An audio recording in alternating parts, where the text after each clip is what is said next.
नमस्कार दोस्तों।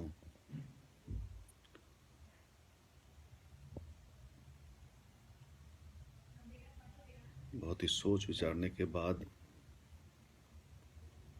मैं आज पुनः आप सबों के सामने अपनी वेदना, जो मन में जो पीड़ा थी, वो सामने रखने के लिए आपके सामने एक कर्तव्य समझकर मुझसे रहा नहीं गया। और संभवतः ये बात हर देशवासियों के दिल में, जिसके अंदर मानवता बची, कोई किसी विचारधारा का हो, सोच का हो, किसी मजहब का हो, कहीं का, जो परिस्थिति बन रही है इस देश के अंदर, बहुत गंभीर है, बहुत दुखद है। इतनी असंवेदनशील कोई सरकार व्यवस्था हो सकती है? कम से कम इतने वर्ष जो मैंने देखे हैं, मेरी उम्र 40 से ऊपर हो चुकी है। अपने जीवन में मैंने कभी इतनी असंवेदनशील सरकार मैंने नहीं देखी, जहां उसके सामने हजारों लाखों की तादाद में लोग इस कपकपाती ठंड में जैसे घर में बैठे भी लग रहा है कि सहना मुश्किल है इस ठंड को, और सड़क पर लाखों की तादाद में किसान बैठे हैं।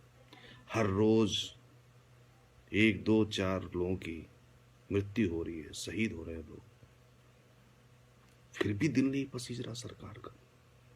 और कौन लोग बैठे, जिन्होंने इन्हें बनाया, जिन्होंने सत्ता में बिठाया, और उनकी बात सुनने के अलावे जो उनकी समस्याएं हों उनको सुनो,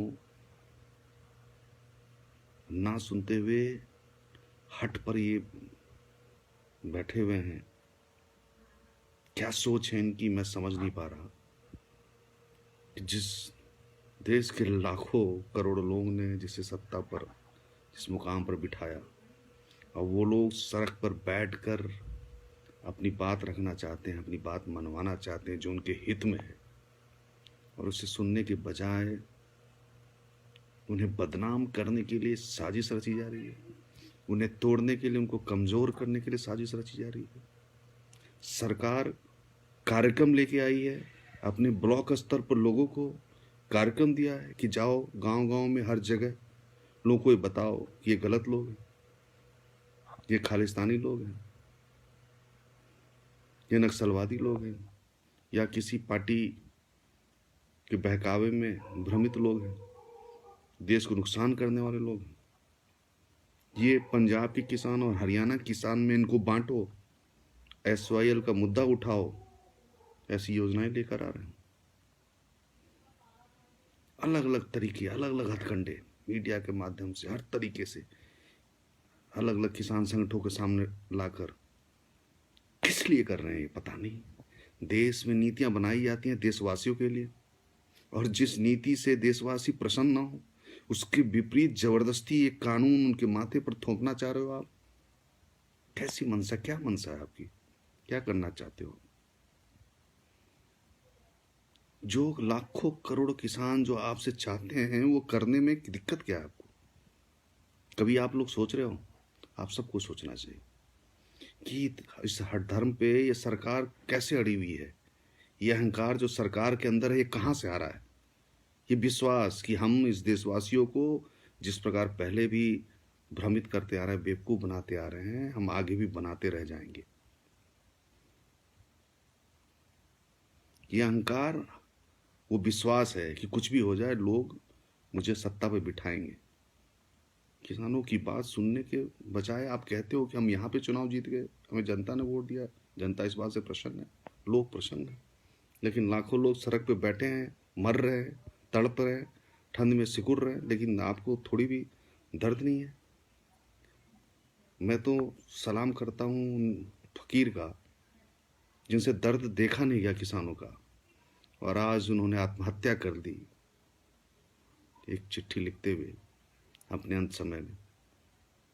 अपने किसान भाइयों का दर्द उनसे सहा नहीं गया और पीड़ित होकर, क्योंकि सुनने वाला तो कोई है नहीं, किसान के पास या देशवासियों के पास आत्महत्या के अलावा रास्ता क्या बचा? जब लाखों की तादाद में इकट्ठा होकर 20 या 22 दिन से बैठे हैं, सरकार सुनने को राजी नहीं है, तो कोई क्या कर सकता है? हम आप कर सकते हैं। उस संत ने अपनी जान देकर एक संदेश जरूर देश के अंदर दिया है। मैं तो कहता हूं, संत का, उनकी आत्महत्या झकझोर देगी पूरे देशवासियों को, और ये हर देशवासियों तक इस बात को जाना चाहिए, संवेदनाएं जगनी चाहिए।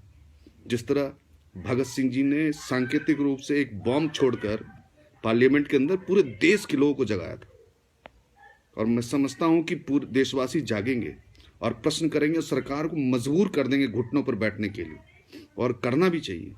हम सब देशवासियों का एक कर्तव्य बनता है, हम ना कुछ कर सके, कम से कम फेसबुक के माध्यम से, जिस भी माध्यम से, लिख कर, बोल कर, वीडियोस डालकर सरकार को मजबूर करें।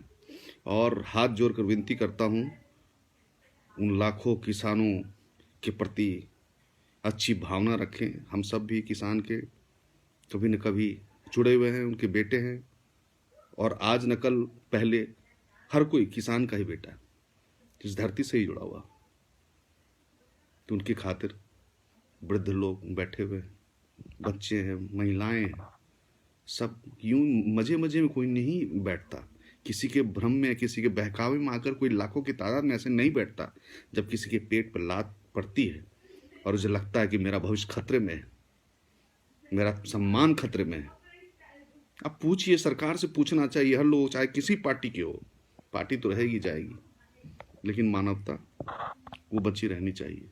संवेदना आपके अंदर नहीं है इन किसान भाइयों के प्रति, अपने देशवासियों के प्रति, तो किसके प्रति है आपकी? हमारा फर्ज ही तो उनके प्रति है। तो मैं हाथ जोड़ के निवेदन करूंगा कि किसान के साथ खड़े हों, उनकी आवाज़ बने, क्योंकि मैं बात वो कहूँगा तो लोग सोचेंगे ये राजनीतिक बातें कर रहे हैं। आप सोचिए और पूछिए अपने पार्टी के लोगों से कि जो मोदी जी जिस एमएसपी को कानूनी रूप से वैध करने की बात करते थे, जो जेटली जी कहते थे